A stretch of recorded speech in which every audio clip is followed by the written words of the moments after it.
Good morning everybody, it's Alan here. I've just woken up beside this glorious building here, which is St Gregory's Minster in Kirkdale, a church that dates from the 1050s in North Yorkshire. I'm going to have a little bit of a wander around the area to show you what it's like. It's a very beautiful spot, this, and then I'm going to take you inside the church to have a look at this glorious late Anglo-Saxon building. Look at it there. It's a wonderfully misty day here in Yorkshire today. It'll be rather dark inside the church, I suspect, but we'll see some of it at least. There's a nice collection of Anglo-Saxon crosses and stones in there as well, so there's lots to see. But first I'm going to take you for a little bit of a wander, a little circular walk around the local area here. And this is the view that I woke up to this morning. I had a fantastic night's sleep, which is quite unusual for me. In fact, I slept better here last night than I do often when I'm at home. And there's St Gregory's Minster. But if we follow, there's a little path that leads from here around into the countryside. And there's a little beck just below the church. So the church is in a delightful little valley, little dale. I'm going to head off in this direction. Eventually we get to the beck and to a ford, I'm told. Had a chat with a gentleman walking his dog this morning. He said he can do a very lovely walk. He said something very curious to me though. He said he walks here quite often, and that on one side of the beck you can hear the jackdaws singing, on the other side of the beck they never do, which is very strange. Here. Now, as we come into this field here, I can see directly ahead of me ridge and furrow. Can you see these little lumps and bumps here in the field, which is an indication of old farming practices. In the Middle Ages, people didn't have individual fields on their farms. Instead, they had big communal open fields, and once a year everybody was allocated strips within these fields which they had to farm corporately, and that's what these appear to be the remains of. Some strip farming on the valley bottom here. Notice looking towards the other side of the valley, the side of the beck, there's been lots of replanting of trees. There's been some felling for timber and replanting. So it's raining all of yesterday, but it's a bit murky this morning. But apparently the forecast is not too bad, which is great, because not only am I going here, but I've got 3 or 4 other places I want to see while I'm up here in North Yorkshire, including Lastingham, which is a 7th century monastery site, amazing crypt. I'll take some videos of that, and no doubt that will go up on the channel as well. So I'm heading along this field through this medieval ridge and furrow, fantastic to see, and heading down towards the beck. Now apparently there's a ford down here, we'll have a see in a second. Hopefully I've come the right route, otherwise I'm going to have to trog across this field and retrace my steps a bit. There's also apparently a cave here, so we might see that too. Let's have a wander and see what we can see. And the gentleman I spoke to earlier said there was a ford here, and he said he thought it was pretty impassable at this time of year. So we're coming down to what is called the Hodge Beck. Yeah, I'm not going to get to cross there, but I think there's a bridge further along, so we'll go to that in a sec. Oh, isn't that lovely?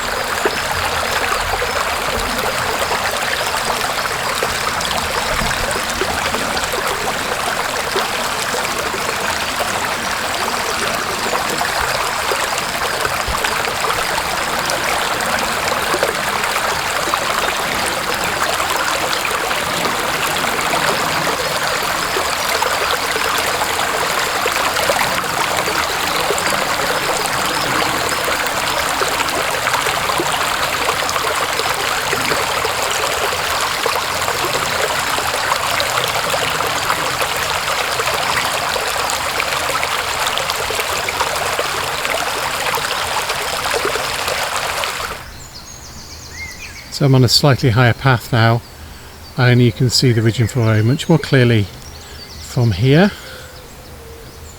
And I'm panning around to the south, and the beck goes behind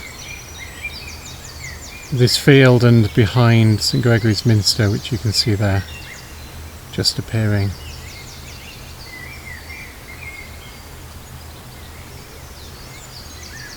You really do get a sense of the ancientness of this landscape here.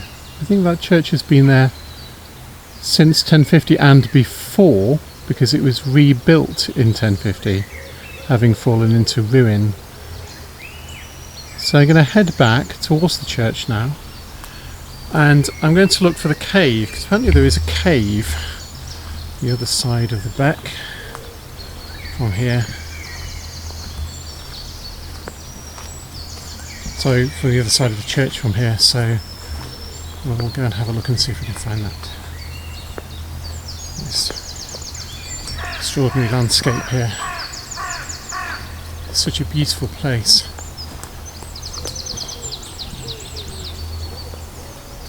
It has a really, really very special atmosphere, particularly with all this mist and fog hanging in the air on this very murky day in late March.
Yes, we're coming down now to the ford.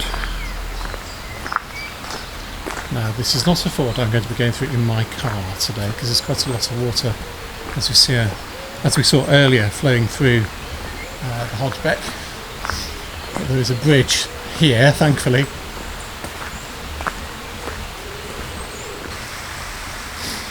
So it's up and over the bridge.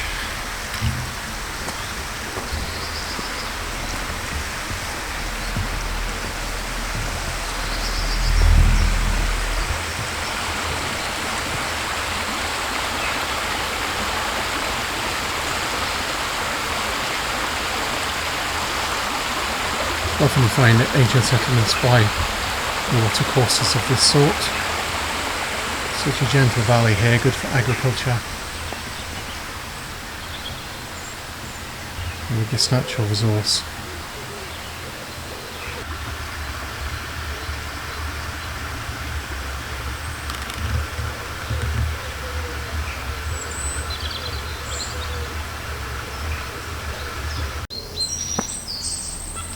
We're now at the other side of the beck, and there's a great big cliff in front of us, and apparently there's a cave here. Now, the cave I was reading last night is really very interesting and important. In the 19th century, someone found a cache of bones here, which appear to have been a hyena's den, and among the bones were those of hippopotamuses. Just the idea of hippopotamuses roaming the Yorkshire countryside is quite something. But here, well, we're in a little grotto, which I think is probably quarried by the looks of it. I can't see that this is natural. It's quarried out of the bedrock, and the cliff looms above us. And there apparently is the cave where this hyena's lair once was. So I found another way to the cave. Here it is. Now whether I can actually get through it without falling on my bottom on the slippy mud is a different matter. Give it a go.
So here I am back at St Gregory's Minster again. I hope you've enjoyed this little tour of the delights of the Valley of Kirkdale in North Yorkshire.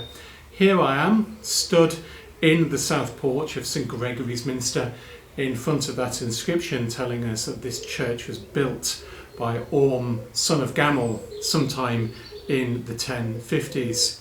It's quite extraordinary to think that there has been a continuous Christian presence on this site for nearly, if not more, than 1,000 years. And that continuity is still shown forth in the wonderful stones of this building in this delightful place. Thanks very much for coming along with me. I do hope you've enjoyed this tour. Bye for now.